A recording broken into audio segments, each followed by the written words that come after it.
Shalom, shalom a todos, meus queridos irmãos e irmãs. É um grandíssimo prazer estar aqui com vocês novamente, aqui, aí, ali, em todos os lugares e em lugar algum. Eu sou o Rabino Ventura e essa é nossa Sinagoga Sem Fronteiras. E hoje o assunto sobre o qual nós vamos falar é um assunto extremamente importante, extremamente sensível, com o qual eu tenho entrado em contato cada vez mais, não por interesse, não por iniciativa própria, mas porque é a nossa função, a função de rabino, a função de líder espiritual, a função de orientador espiritual, eu prefiro assim, ela acaba nos trazendo várias situações, e com essas situações a gente percebe a urgência do assunto. Hoje a gente vai falar sobre depressão. Então eu peço ao pessoal que estiver entrando agora que deixe o seu like, que divulgue o vídeo, que chame seus amigos, que eu volto em 20 segundos.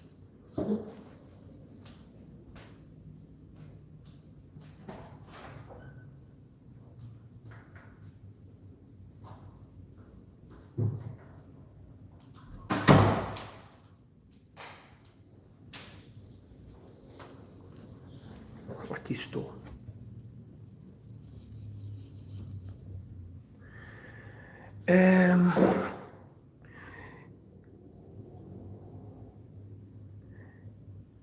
Como eu acabei de dizer para vocês, eu não preparei o assunto porque saiu na mídia sobre o suicídio daquela moça, que Deus a tem em bom lugar, e nem porque eu fiquei pensando sobre temas que estão na moda para ganhar likes e para ganhar seguidores. Aliás, essa correria, minha gente, atrás dos likes, essa correria para não perder para a concorrência, ela tem levado muita gente à depressão. Mais do que nunca, nós estamos expostos ao julgamento alheio, ou as nossas imaginações e suposições a respeito do julgamento alheio. E isso graças ao advento das redes sociais, que tem um potencial maravilhoso, gigantesco. Acredito eu, é um propósito divino de acessibilizar mais conhecimento para todos, de dar a possibilidade para que as pessoas, ainda que estejam distantes fisicamente, ideologicamente, socialmente, para que se conheçam e para que finalmente a gente chegue à grande era tão esperada por todos, onde os nossos profetas falam que haverá união, que haverá unidade dentro daquilo que nós temos de essencial. No entanto, muitas pessoas estão sofrendo ainda mais por causa desse espírito de competição, de necessidade de se afirmar tanto perante os outros, que o mau uso das redes sociais tem trazido. Eu digo para vocês que se não fosse pela importância da nossa atuação, eu provavelmente não estaria fazendo parte das redes sociais, justamente por causa desse espírito de autoafirmação, de competição, de disputa muito exacerbado, que tem aumentado cada vez mais. Mas estamos aqui para falar sobre depressão. Baruch atah Adonai Eloheinu melech haolam she'akol nihya bidvaro. Fonte das bênçãos és tu, eterno, nosso Deus, Rei do Universo, que crias tudo a partir do teu verbo. Surge uma questão, inclusive eu agradeço aqui a amiga Sandra Amorim, por ter escrito um comentário que me lembrou de uma observação importante que eu havia me esquecido de fazer. Por que eu estou falando de depressão? Muitas pessoas podem me perguntar, e antes de mais nada eu mesmo me pergunto. Eu me perguntei e me respondi, e é por isso que eu estou aqui. Eu não estou aqui para bancar o médico e nem o psicólogo, mas eu estou aqui porque eu tive alguns casos extremamente bem-sucedidos de intervenções que o Eterno me permitiu fazer, tanto pessoalmente, fisicamente, quanto por meio de telefones e de vídeos com pessoas próximas, e principalmente por meio de relatos que eu tive de inúmeros seguidores dos nossos canais. Inúmeros. Falando sobre terem vencido a depressão depois de começarem a acompanhar o nosso trabalho. E isso me trouxe uma percepção importantíssima a respeito da depressão. Eu não quero negar a importância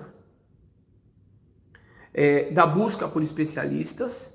No entanto, por experiência própria, eu cheguei à conclusão, baseado em atos concretos, reais, de que as pessoas podem e devem tentar alguns outros caminhos paralelamente à busca por especialistas.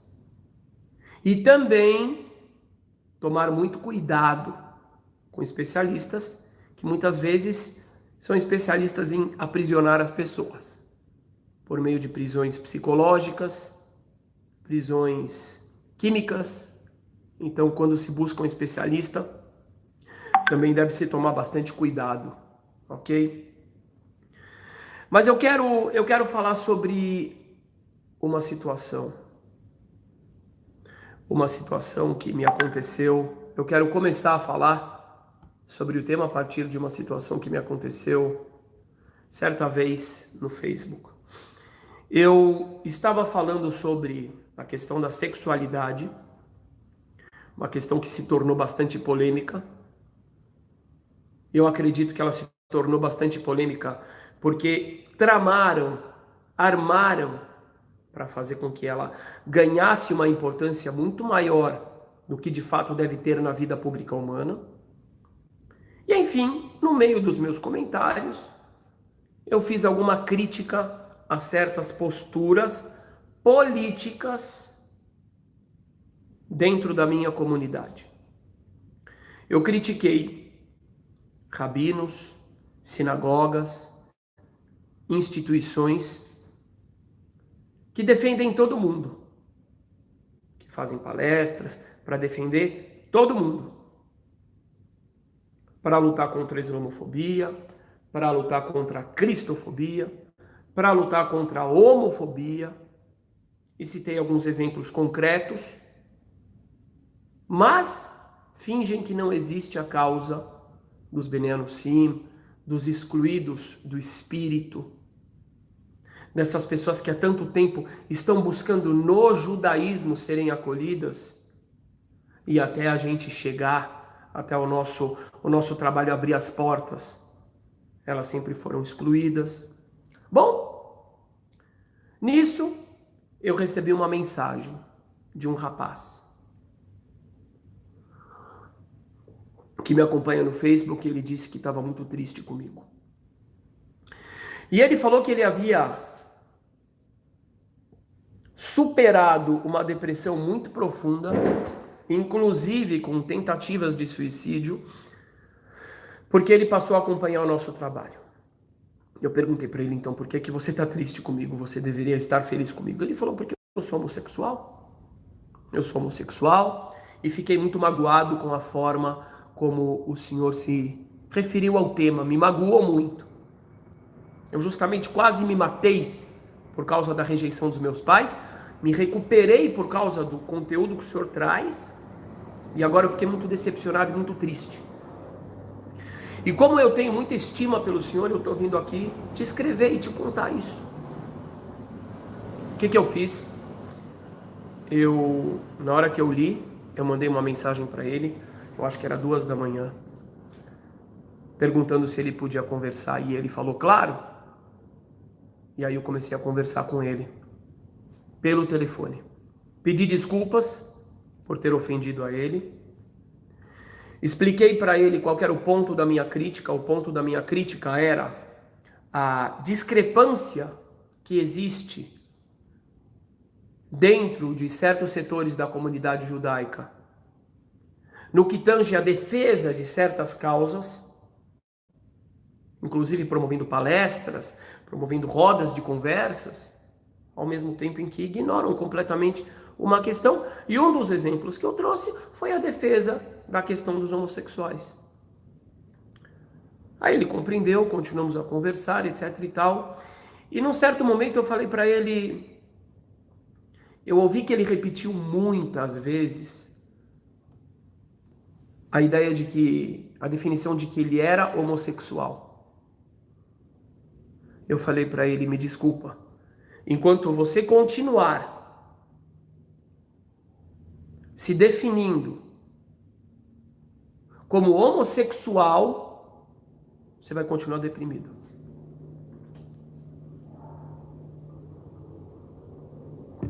Enquanto você continuar se definindo como homossexual, você vai continuar deprimido. Enquanto as pessoas continuarem a se definir como heterossexuais, eles vão continuar deprimidos. Enquanto as pessoas continuarem a se definir, se apresentar baseados na forma como deitam, na forma como fazem sexo, todos, heterossexuais, bi, homo, o que quiser, vão continuar deprimidos. E ele me perguntou então, como é que eu devo me definir então? Eu falei, como filho de Deus. Como filho de Deus. É isso que você é. Você tem que se definir. Você acredita em Deus? Ele falou, acredito. Você acredita que Deus é seu pai, que ele te criou a sua imagem? Acredito. Eu falei, então comece a se definir como filho de Deus. E você pode ter certeza absoluta que a sua autoestima, mas uma autoestima positiva, vai espantar completamente essa tua baixa autoestima, que não é inerente somente do desprezo que você sente por parte do teu pai e da tua mãe, mas principalmente é inerente do desprezo que você está se dando, diminuindo-se a sua condição sexual.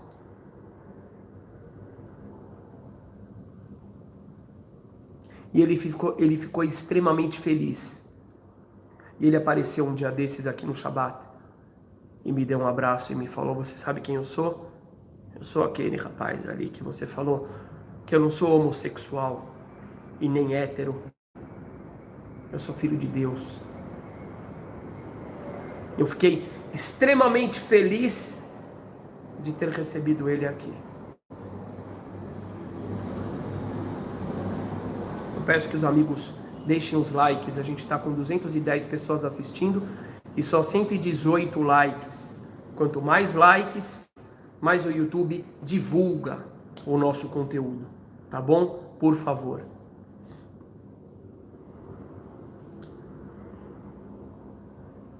Está escrito nas Escrituras, que Deus criou o homem à sua imagem e semelhança.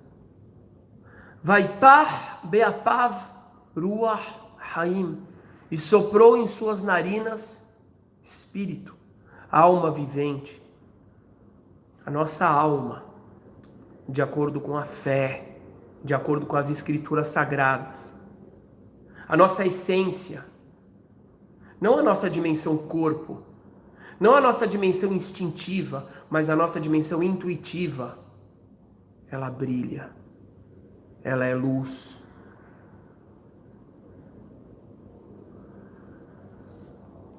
Eu vou contar mais um caso que me trouxe para esse assunto. Eu tenho... Não esqueço suas palavras. Eu tenho um amigo muito querido que está assistindo. Ele acabou de escrever, inclusive. E ele... Talvez a gente vai fazer um hangout. Ele foi um dos casos com os quais eu me deparei. E me deparei de uma forma muito forte. Um amigo muito querido, que mora em Recife. Certo dia eu recebi uma ligação dizendo que ele estava no hospital, que ele tinha se matado. Toda a nossa família gosta muito dele. E eu fiquei muito triste. A gente telefonou e a gente descobriu que ele não tinha se matado. Que ele estava vivo. Que ele foi levado ao hospital. Foi feita a lavagem estomacal nele. E ele sobreviveu. Naquele momento, eu estava na Bahia. Eu estava em Itabuna. E comentei com a Jaque.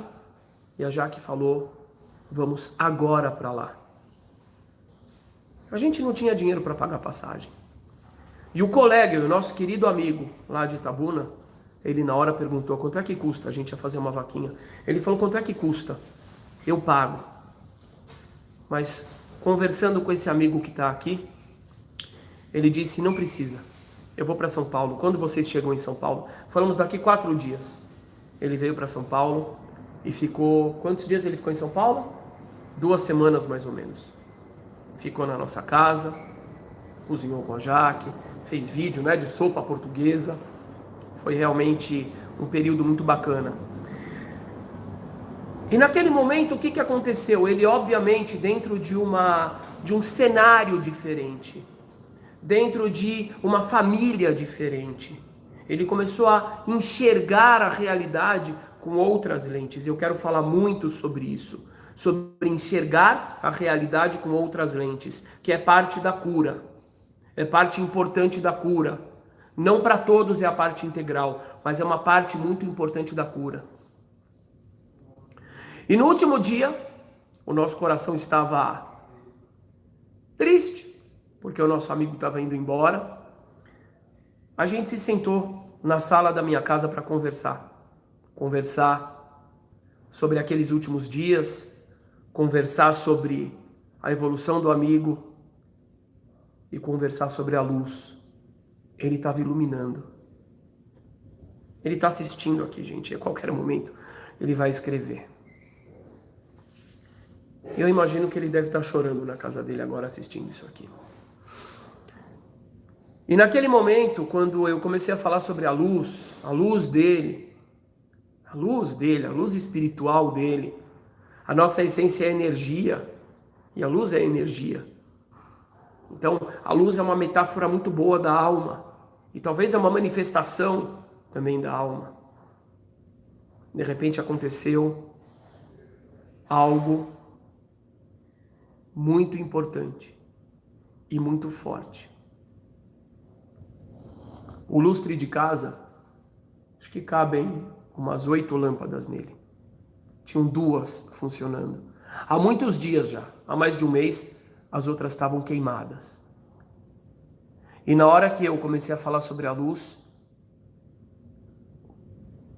nós 2 ouvimos um barulho. Um barulho. Tss, tss, tss, tss. Eu olhei para a lâmpada. E alguns raios azuis apareceram em volta da lâmpada. Em volta da lâmpada, não eram dentro da lâmpada. Eram vários feixes de luz azuis que começaram a circundar a lâmpada. Uma coisa linda. E a lâmpada começou a acender, acender, acender. Foi um milagre, foi algo mágico. Não foram raios dentro, eram raios em volta. Eram como fios azuis luminosos em volta, acendendo a lâmpada. E eu olhei para ele. É o Ranieri que está aqui comentando. Eu falei para ele, você está vendo? Você está vendo o que eu estou vendo? Ele falou, eu estou vendo. Ele viu exatamente a mesma coisa. Não foi impressão. E de repente a luz, pá, acendeu. Acendeu e ficou ali acesa. Durante vários dias. A gente ficou olhando para aquela luz. A gente se abraçou. O táxi chegou. Eu fui até a porta com ele. Nós nos viramos e a luz estava acesa. Aquilo, meus amigos, foi uma metáfora que Deus, com a qual Deus nos proveu para a gente compreender de fato o que acontece com uma pessoa que recupera a sua luz. No judaísmo, nós valorizamos muito, nós tomamos muito cuidado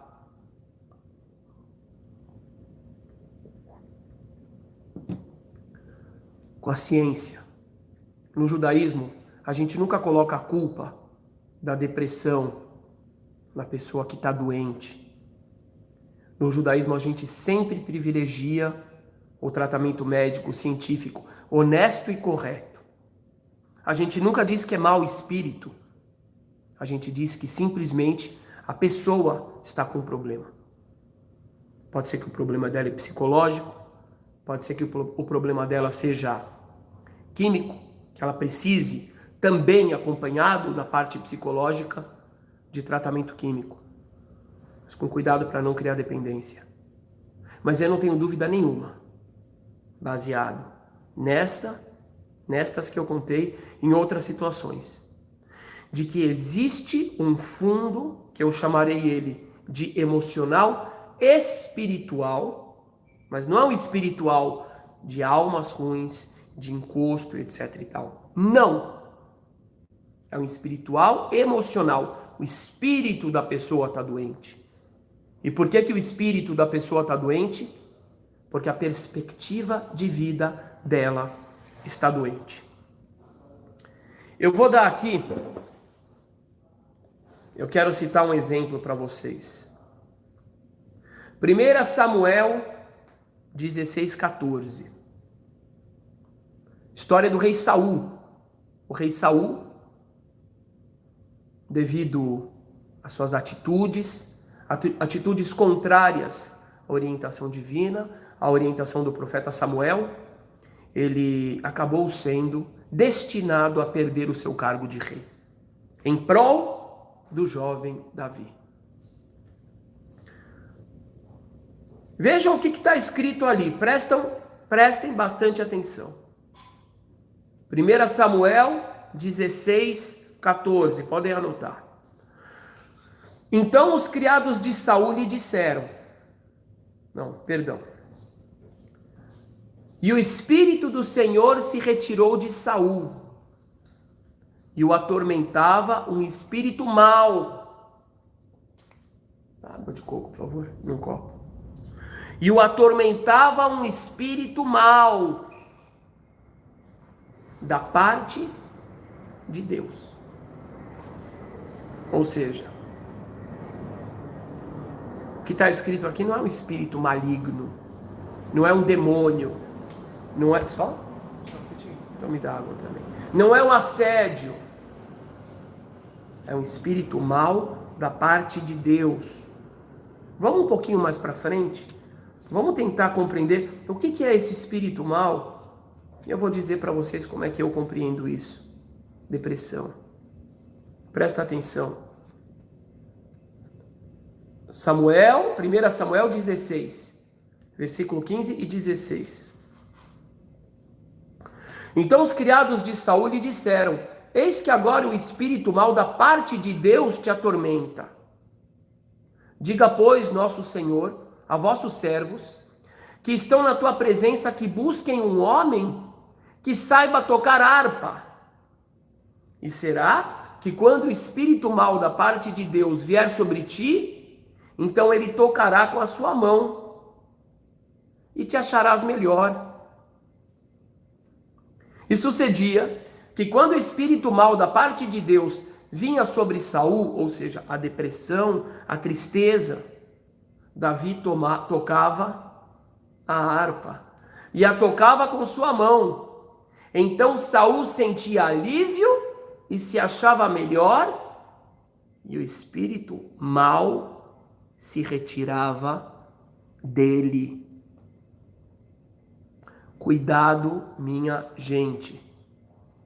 Cuidado com aquelas pessoas que dizem: você está possuído, é um espírito. Não, olha lá, está escrito na Bíblia, espírito mal. Não, esse espírito mal se chama tristeza. E é da parte do Senhor, porque estava relacionado com a desobediência, com a desconexão que o rei Saul teve para com Deus por causa de sua desobediência e de suas ações. E a grande prova é que quando o rei Davi tocava a harpa, o espírito mal saía dele. O que é isso? A tristeza e a depressão. Agora vejam que coisa importante. Em 1 Samuel 15:17, prestem atenção, cuidado com as conversas paralelas, porque elas podem distrair bastante. Não tem por que ter conversa paralela agora. Prestem atenção. E disse Samuel, falou para o rei Saul, que já tinha perdido o seu cargo, não de fato, mas de direito, que vivia deprimido. E disse Samuel: porventura, sendo tu pequeno aos teus olhos, não fosse por cabeça das tribos de Israel? E o Senhor te ungiu rei sobre Israel? Prestem atenção de novo. Porventura, sendo tu pequeno aos teus olhos? Daqui a gente pode perceber algo extremamente importante. O povo se empolgou demais com a escolha do rei Saul. Por quê? Porque ele era alto, ele era muito forte, ele era muito bonito. A aparência dele era algo que enfeitiçou o povo. Mas aos olhos dele, ele era pequeno. E essa pequenez, certamente, que fez com que ele não tivesse a segurança de corresponder ao cargo para o qual ele foi escolhido. O ser humano, meus amigos, é grande. Mas quando o ser humano, como no caso daquele irmão, que eu não sei se ele está assistindo, eu acho que sim, pelos comentários. O da primeira história, ele se deixou rotular. Não somente ele se deixou rotular, como ele saiu repetindo. Quem é você? Eu sou homossexual. É igual Samuel. É igual Saul. Eu sou pequeno aos meus olhos. O que eu sou? Meu amigo, você é ungido de Deus. Foi o que Samuel respondeu para Saul. Não seja pequeno aos teus olhos. Porque quando você é pequeno aos teus olhos, você cai.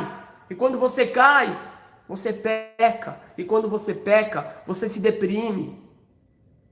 É a mesma coisa, a mesma mensagem para todos.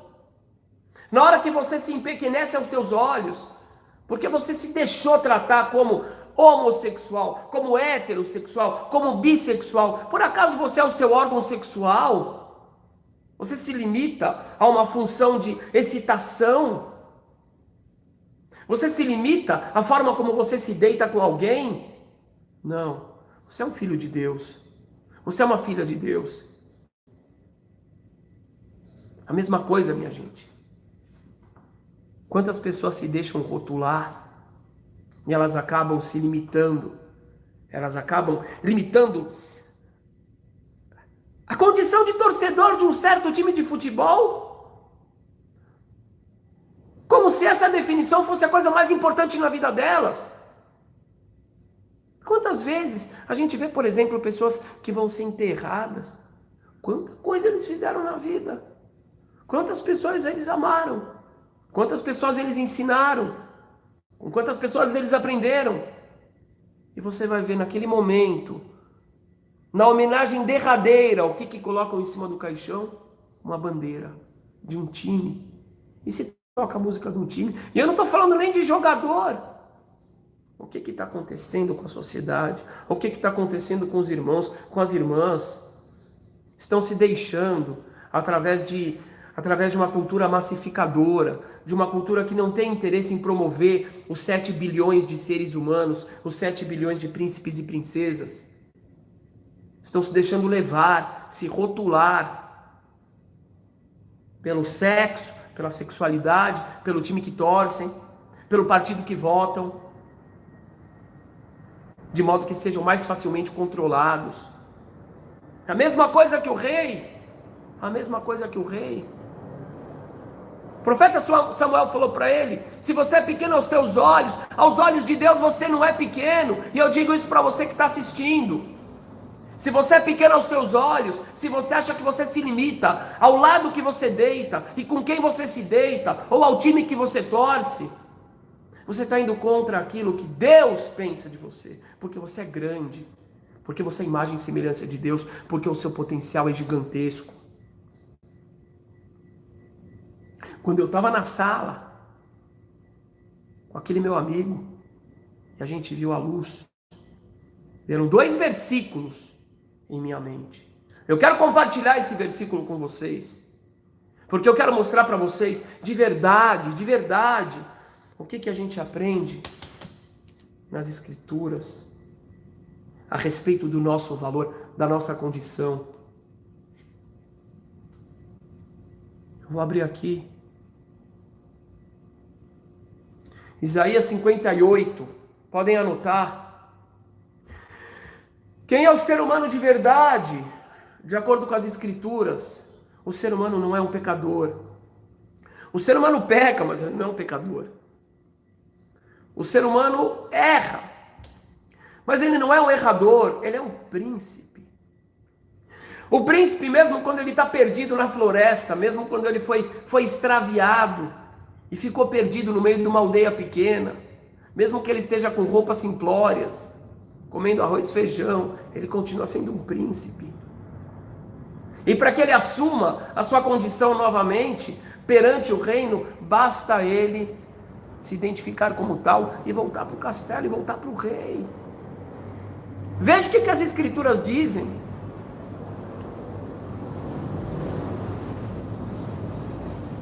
Im tashiv mi shabat raglecha. Eu vou traduzir, fazer uma tradução livre. Im tashiv mi shabat raglecha. Se você tirar o pé do acelerador no Shabat. O que é Shabat? É o sábado, é o 7º dia. O dia de contemplar. É o dia onde nós nos tiramos do centro do mundo. É o dia onde nós nos colocamos na nossa devida posição. O que acontece? E aqui eu não estou falando só para judeus. Aqui eu estou querendo trazer, não o conceito da guarda do sábado necessariamente, que nós guardamos, mas eu estou querendo trazer o conceito de nos tirarmos do centro dos holofotes, de nos permitirmos contemplar a criação, de nos permitirmos desligar um pouquinho, ou de preferência um poucão, a televisão, o Facebook, o Instagram, o YouTube, de nos permitirmos não ler o jornal. Isso a gente faz 24 horas, é um dia inteiro por semana, é um dia da desintoxicação. Em função do quê? Em função da reflexão, em função da contemplação. E aqui a gente tem 2 segredos. Prestem atenção. A depressão, meus amigos, isso eu tenho comprovado. comprovado pelas experiências que nós temos. Uma grande parte da depressão está ligada com a forma como nós vemos o mundo. O dia a dia de um ser humano normal já tem seus desafios. Nós temos desafios afetivos, financeiros, profissionais, de escola, de faculdade. Nós temos vários desafios. E principalmente hoje em dia, o que acontece? A gente tem essa mídia que coloca uma lente extremamente opaca na frente dos nossos olhos, de forma que esses desafios se multipliquem em dificuldade, se tornem um estorvo, para que a gente tenha a necessidade de apelarmos para os falsos remédios desse mundo consumista, que são os produtos que eles vão vender no intervalo dos programas que eles nos apresentam, que nos concedem essas lentes que nos alienam da nossa própria luz. Peço que parem aí as conversas paralelas, senão vocês não vão conseguir acompanhar, vai distrair os outros. Não tem para que conversar nesse momento. Foco é importante, coisa que a humanidade perdeu. Foco, respeito. O que acontece, minha gente? Quando uma pessoa, e eu falo para vocês, crianças e mais crianças são criadas com uma televisão ligada na frente. A televisão está mostrando medo. A televisão está mostrando violência. A televisão está dizendo para você que o mundo é hostil. A televisão está falando para você que o ser humano é bárbaro.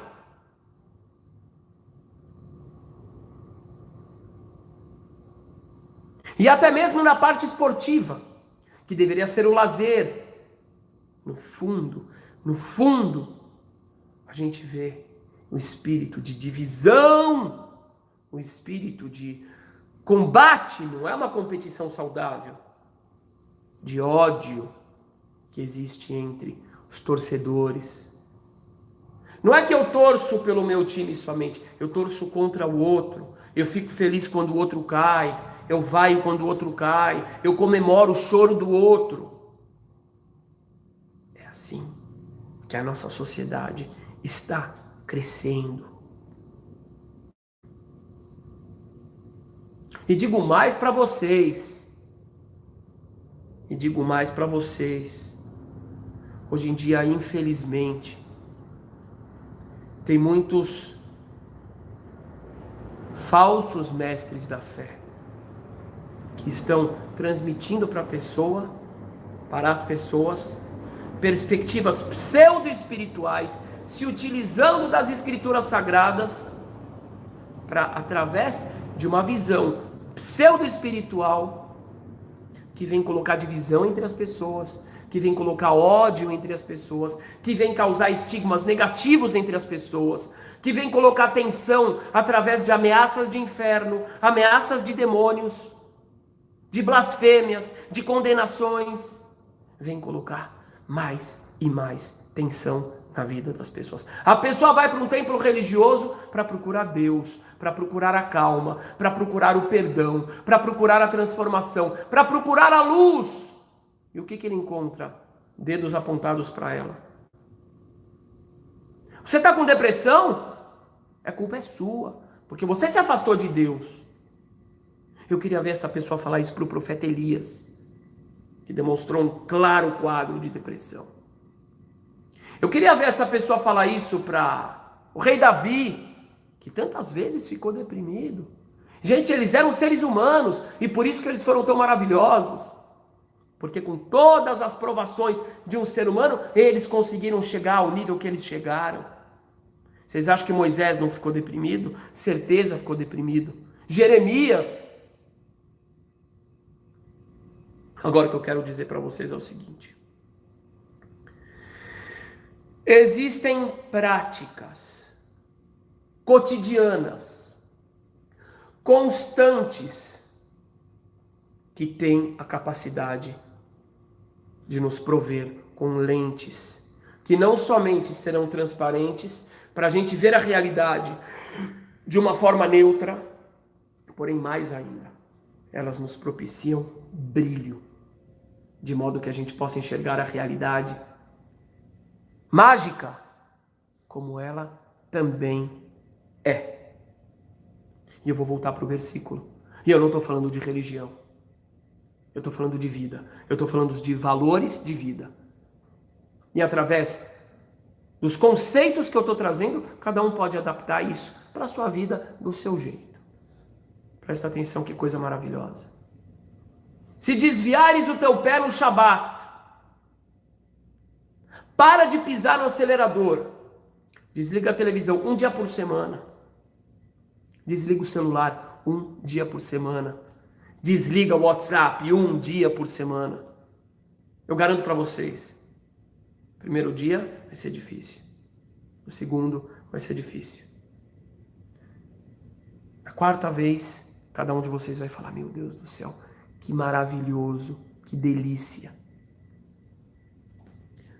Se desviares o teu pé do Shabat, de fazeres a tua vontade particular, aquele teu interesse mesquinho, ou não mesquinho, não precisa ser mesquinho, mas o teu interesse particular, consumista, vaidoso, se deixares de procurar isso no meu santo dia, vekarata la Shabat oneg, e você invocar, olha que coisa mais impressionante, está nas escrituras, e você invocar para esse dia, que para nós é o Shabat, é o 7º dia, o prazer, faça com que esse dia tenha um prazer, mas não um prazer grosseiro, um prazer espiritual, um prazer emocional, um prazer familiar, um prazer com os amigos, um dia voltado à meditação, à reflexão, à contemplação, à amizade, ao amor, ao louvor.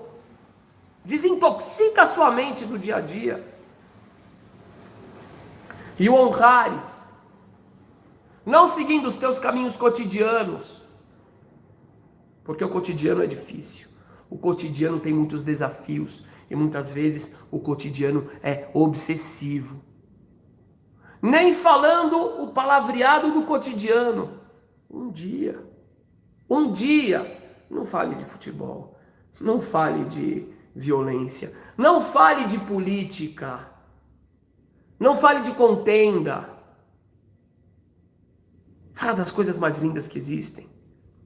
Fale do amor, fale da natureza, fale das plantas, fale da sabedoria que há no corpo humano, fale das escrituras, fale das profecias, exerça a sabedoria, cante.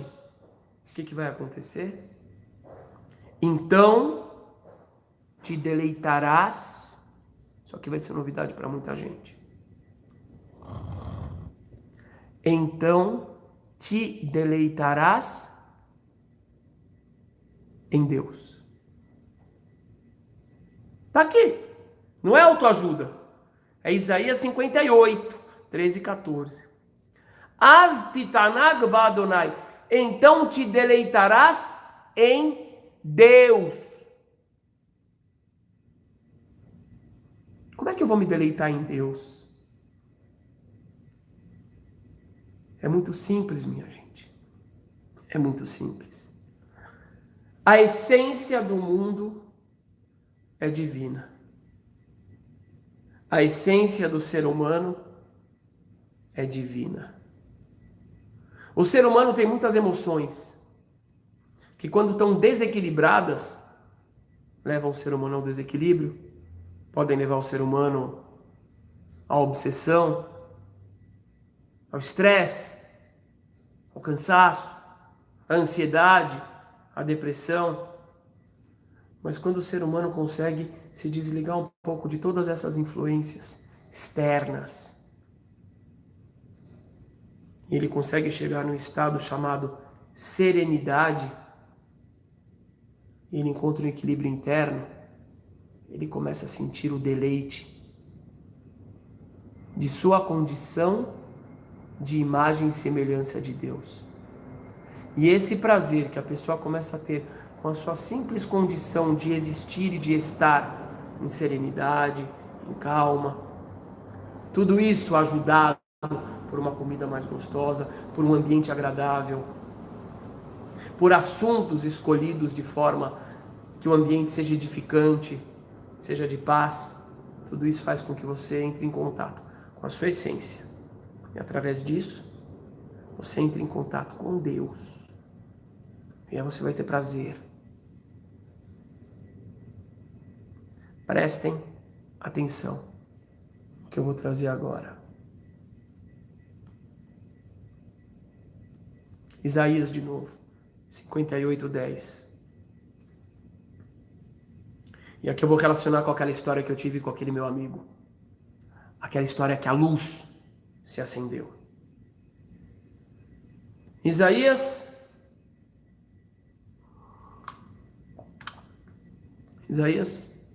está falando sobre o verdadeiro jejum. Infelizmente, muitas pessoas vão procurar o espírito, vão procurar a espiritualidade e acabam caindo em armadilhas, porque eles vão encontrar manipuladores ao invés de orientadores espirituais. Porque vão encontrar um ritualismo pesado e vazio,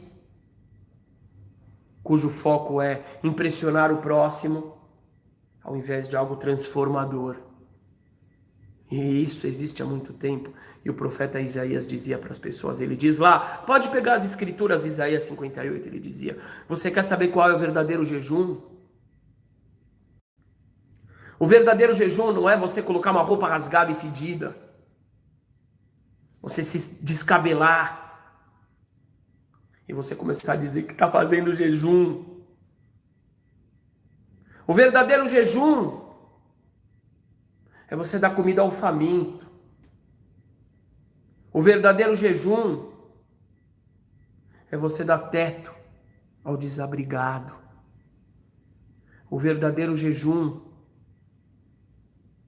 é você baixar o dedo acusador, que eu estou vendo alguns irmãos aí apontarem para mim, pela minha condição de judeu. O verdadeiro jejum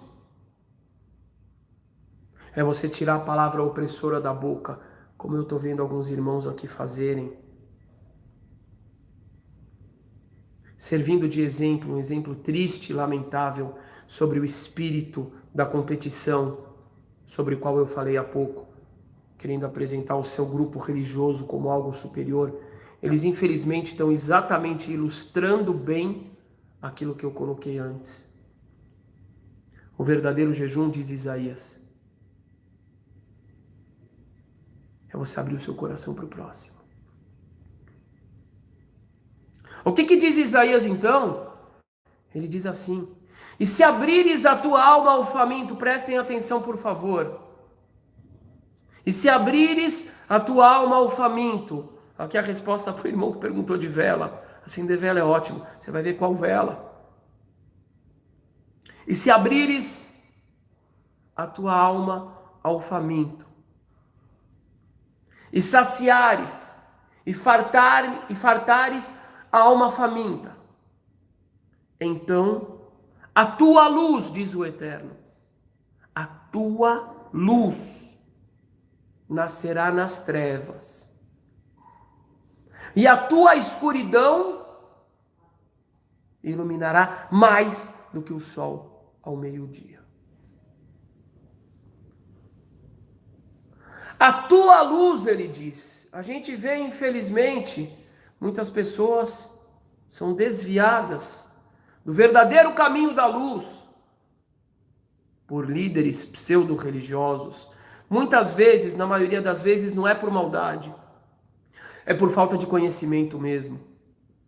E eles dizem para a pessoa, vai buscar Deus, grite para Deus, Deus te abandonou. Quando Isaías e todas as escrituras elas dizem para a gente,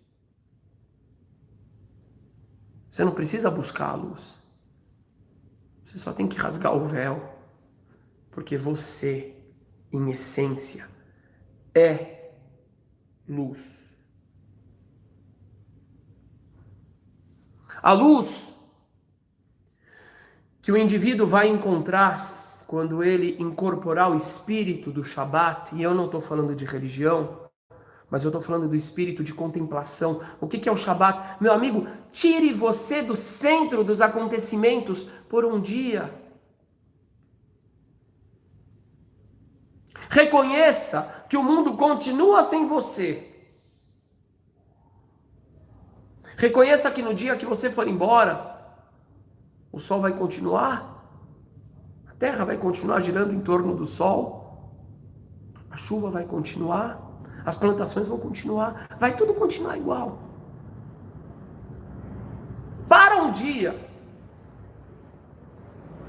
e reconheça a maravilha da natureza.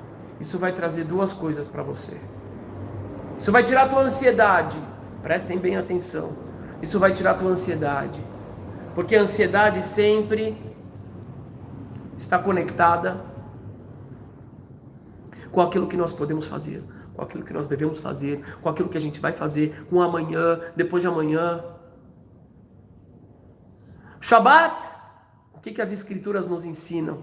É o dia que não tem tempo, é o dia que não tem ontem, é o dia que não tem amanhã, é o dia de contemplar.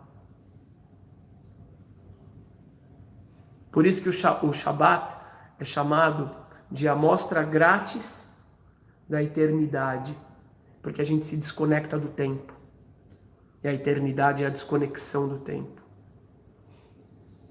Contemple. Contemple.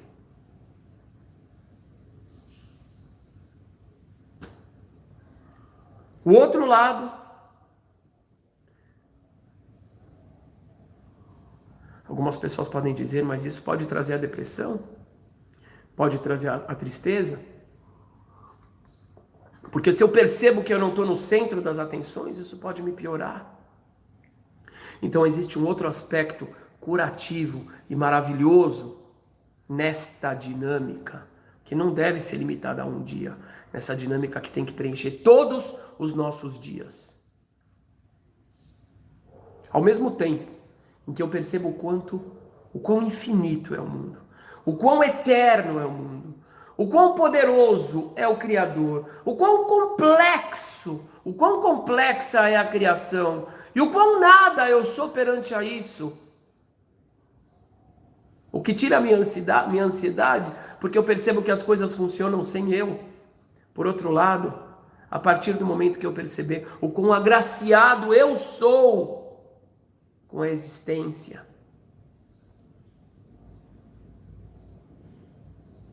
o quão escolhido eu fui para existir, o quão único sou eu pego esse celular aqui e toco, simplesmente toco com a minha impressão digital, isso aqui se abre. O quão único eu sou, isso me traz um sentimento de importância.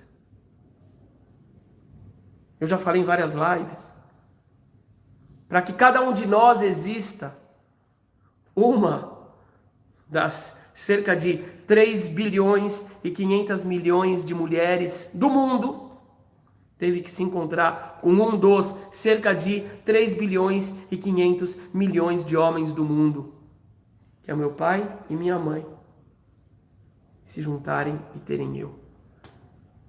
Cada um de nós é assim. Cada um de nós, pensem nisso, cada um de nós, do jeito que a gente é resultado da combinação de um espermatozoide com um dos óvulos de nossas mães.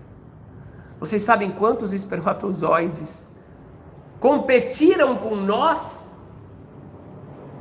299 milhões 999 mil e 99 centavos. Cada um de nós é isso que você ouviu. Cada um de nós venceu. O espermatozoide que nos deu origem venceu cerca de 300 milhões de espermatozoides. Vejam como nós somos únicos. E se a relação do nosso pai com nossa mãe tivesse sido um dia antes ou um dia depois, já não era a gente. Seria mais um de outros 300 milhões de espermatozoides com outro óvulo de nossas mães.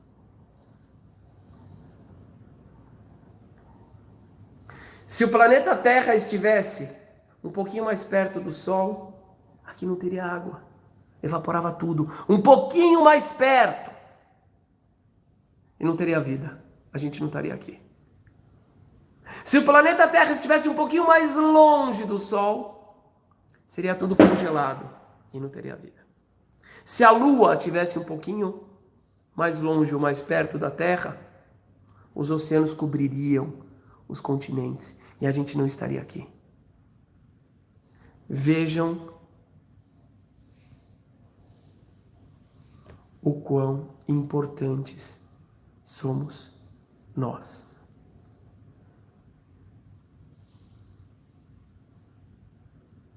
O quão importantes somos nós. E aqui eu quero chegar em Jó. Meu Deus do céu! Jó é um dos livros, poeticamente falando, mais bonitos das Escrituras.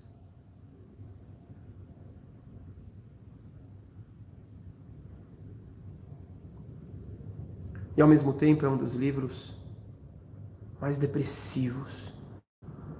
Até o fim. Jó é um homem que passa por sofrimentos indizíveis. Jó era um homem justo, é um dos homens mais elogiados das Escrituras.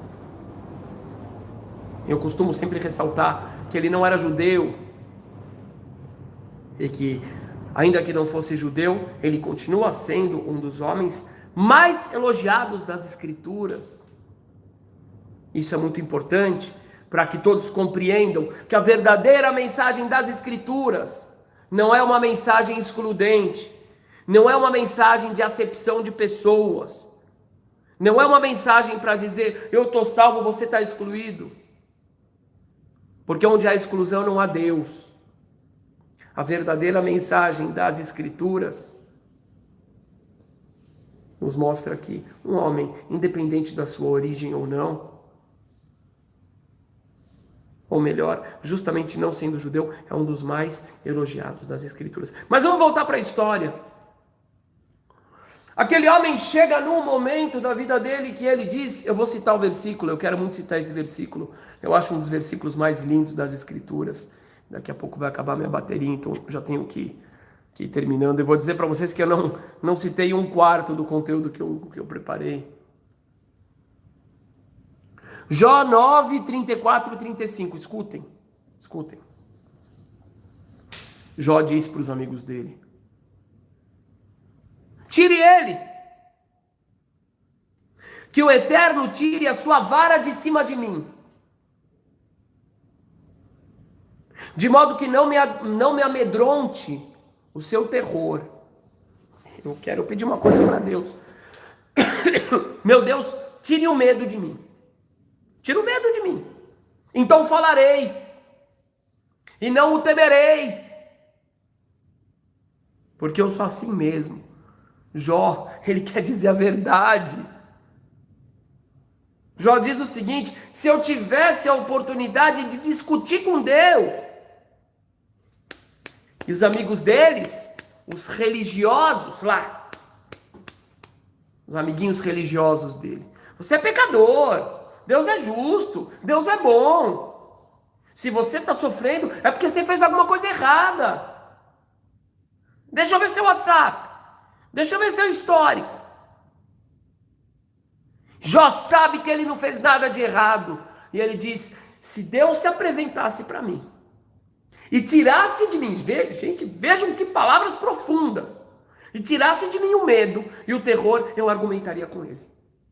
Eu diria, meu Deus, por que o Senhor fez isso comigo? Isso não é justo. E aí vem no capítulo 42, versículo 7. Perdão, capítulo 38, versículo 1. Depois disso, o Senhor respondeu a Jó de um redemoinho, dizendo: o Eterno se apresenta para Jó. Poucas pessoas compreendem a resposta dele. Eu vou compartilhar com vocês a forma como eu compreendo. E eu acho que ela está certa. O Eterno diz para Jó: por acaso você sabe como é que funciona o Sol? Você já parou para refletir sobre a Lua? Você sabe como é que é o mar? Como é que se alimentam os animais? Você conhece o alimento de cada um dos animais? Conhece a neve? Como é que se forma a neve? Onde é que se armazena a neve? E os raios? E os trovões? Se fosse hoje em dia, o Eterno diria: por acaso você já entrou numa célula? Conhece como é que funciona um átomo? Você sabe como é que os átomos se conectam formando moléculas? E você sabe como é que o seu estômago quebra as moléculas e manda cada uma das moléculas para cada uma das 10 trilhões de células do teu corpo? E você sabe como é que cada uma das 10 trilhões de células do teu corpo transformam esse alimento que você acabou de comer, misturado com esse oxigênio que você acabou de ingerir em energia? E você sabe como é que as células armazenam essa energia? E como é que elas se utilizam dessa energia?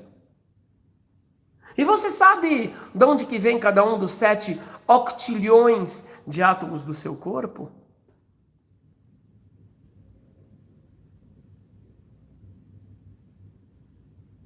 Então, Jó se acalmou. Não pensem que o Eterno falou para ele por que que ele passou por tudo aquilo que ele passou. Não. Não. Ele só fez Jó mudar as lentes. É verdade que você está sofrendo. Ninguém falou que você não está sofrendo. Quem diz que você não está sofrendo é amigo de Jó. E daqui a pouquinho vocês vão ouvir o que o Eterno vai falar para os amigos de Jó. Você está sofrendo. Não coloque a culpa em você. Às vezes a pessoa tem culpa, muitas vezes tem culpa. Alguma culpa. Não culpa religiosa. Se envolveu com pessoas erradas, acreditou em pessoas erradas, foi preguiçosa. Mas não é hora de falar sobre isso. Agora é hora de mudar as lentes. Tira as lentes opacas. Tira as lentes sujas. Não coloca as lentes das rádios que trazem música depressiva e depois vem me reclamar de depressão. Não fica assistindo programa de televisão violento e depois vem me reclamar de depressão. Não fica assistindo novelas que trazem amores maravilhosos, hollywoodianos, que não existem, que nenhum daqueles atores nunca viveu. E depois reclama de depressão. Troca as lentes. O Eterno deu a receita para Jó. Ele disse: Jó, observa um pouquinho a beleza do sol. Jó, você sabe em quanto tempo a luz do sol que você está sentindo agora em você chega? 8 minutos. Sabe qual é a distância daqui para o sol? Meros 150 milhões de quilômetros. E a luz, a luz que você está sentindo agora, há 8 minutos, ela estava lá no sol. Ela viajou a 300 mil quilômetros por segundo. Uau! Uau! Made in sun. Não é made in China. Foi feito no sol. Jó, sabe esse alface que você acabou de comer? Pois é. Você sabe de onde que vem as vitaminas dele? De onde é que vem esse alimento? Qual é a matéria-prima com a qual a planta se alimenta? Dos fótons. Dessa energia solar que vem empacotada a uma velocidade de 300 mil quilômetros por segundo, através de uma mágica, que a planta faz, que se chama fotossíntese. Você está se alimentando de luz do sol. E eu coloquei aqui um monte de antenas captadoras e metabolizadoras para transformarem essa luz em energia, para você poder existir, Jó. Eu te amo. Eu te amo. Jó, você sabia que o planeta que você está, tem gente aqui. E tem gente aqui.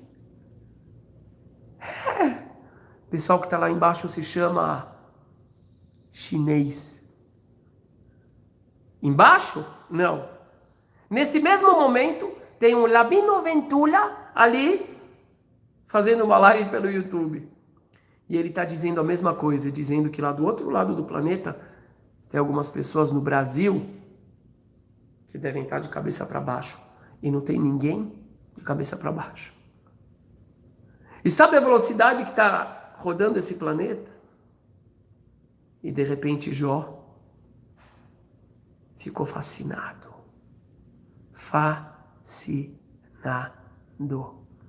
Como uma criança que estava com dor de cabeça, que estava com enjoo, que estava com torcicolo e entrou num parque de diversões. Entrou na Disney! Entrou na Disney e ficou deslumbrada. Esqueceu da dor de cabeça, esqueceu do torcicolo e começou a pular e gritar e saiu correndo com toda a energia do mundo, porque ela queria poder brincar com todos aqueles brinquedos que ela viu ali. O mundo, minha gente, é verdade, ele tem dificuldades, mas ele também é muito mágico, muito mágico. Eu quero deixar a mensagem final aqui para vocês. Eu tenho muita coisa para falar. Muita coisa para falar sobre esse assunto. Eu vou trazer para vocês, se Deus quiser, a gente vai marcar novamente esse tema. Mas eu quero dizer para vocês o seguinte. Uma vez por semana, a gente para. A gente tem 24 horas, como falou Isaías, dedicados ao prazer em Deus. Esse prazer em Deus tem a ver com acessarmos a nossa essência, que é maravilhosa. Mas para a gente acessar a nossa essência, a gente não deve confundir a nossa identidade, nem com a forma como a gente faz sexo, nem com o time para o qual a gente torce, e nem com os candidatos e políticos para os quais a gente vota. Nós somos príncipes e princesas, filhos do grande rei.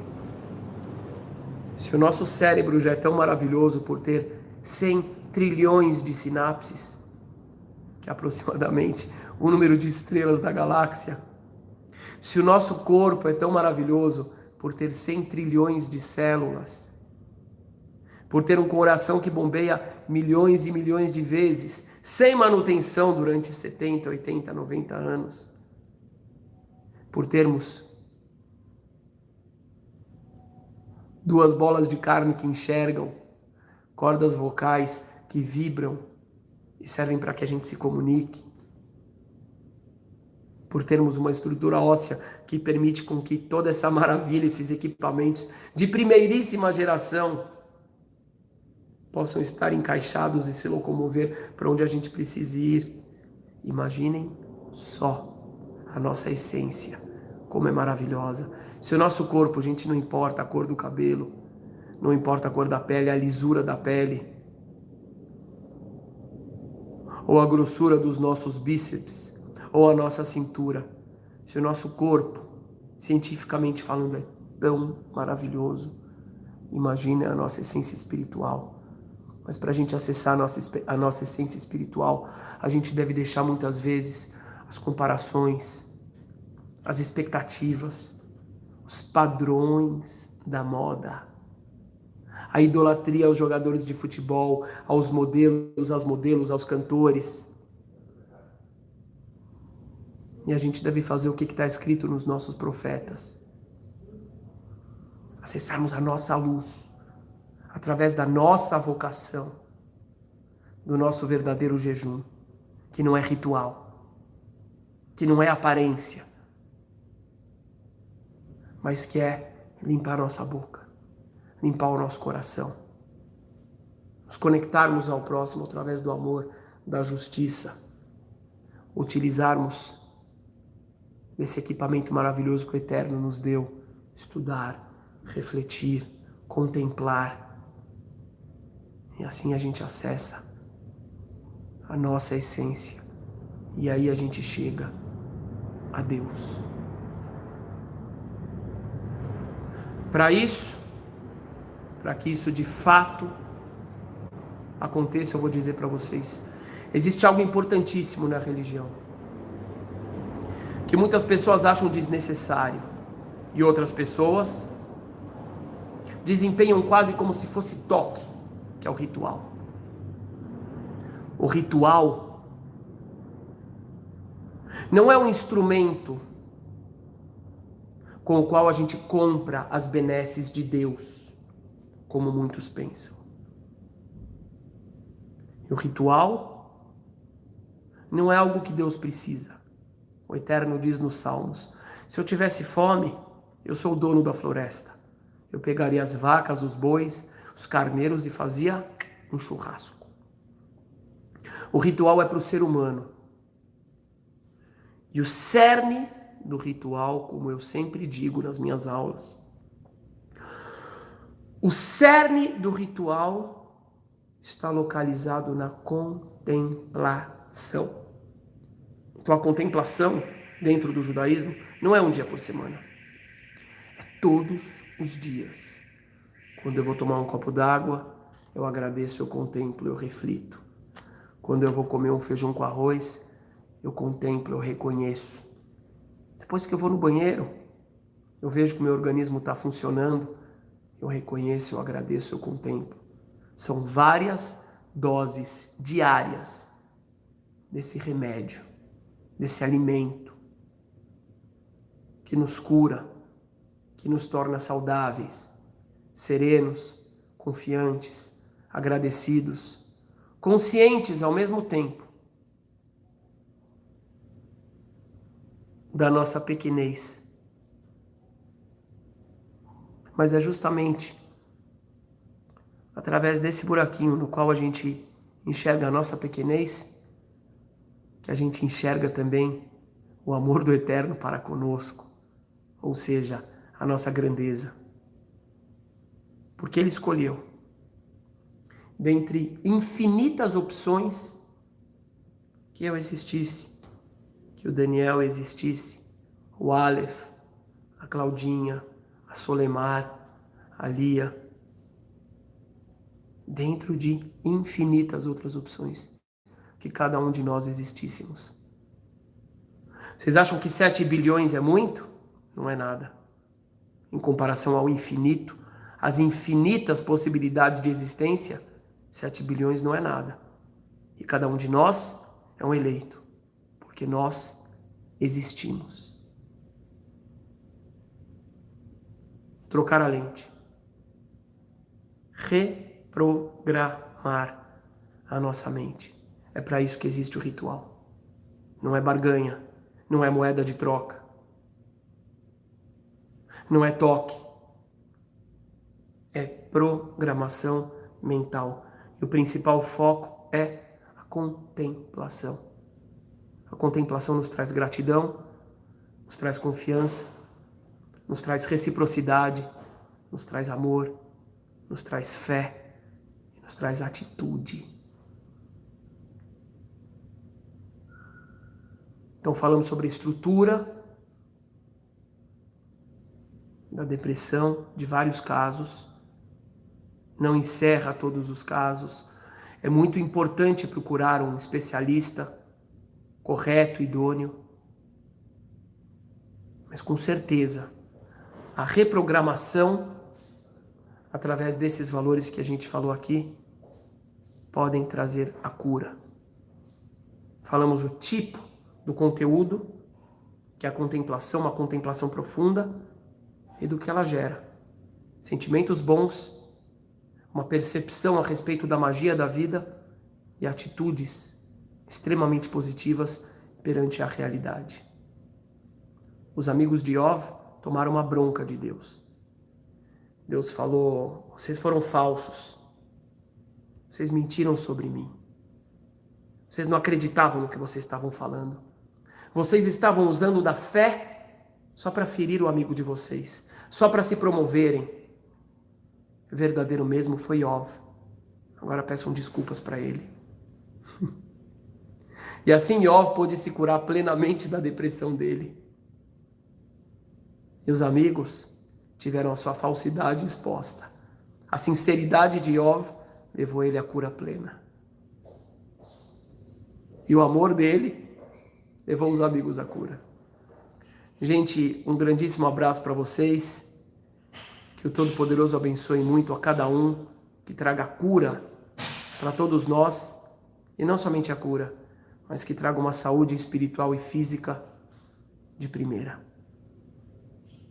Convido vocês todos para participarem dos nossos cursos, se inscreverem no nosso site, corre lá, se inscrevam no nosso site, sinagogasemfronteiras.com.br, sinagogasemfronteiras.com.br. Se inscrevam, que a gente vai ter bastante novidades ali no site também.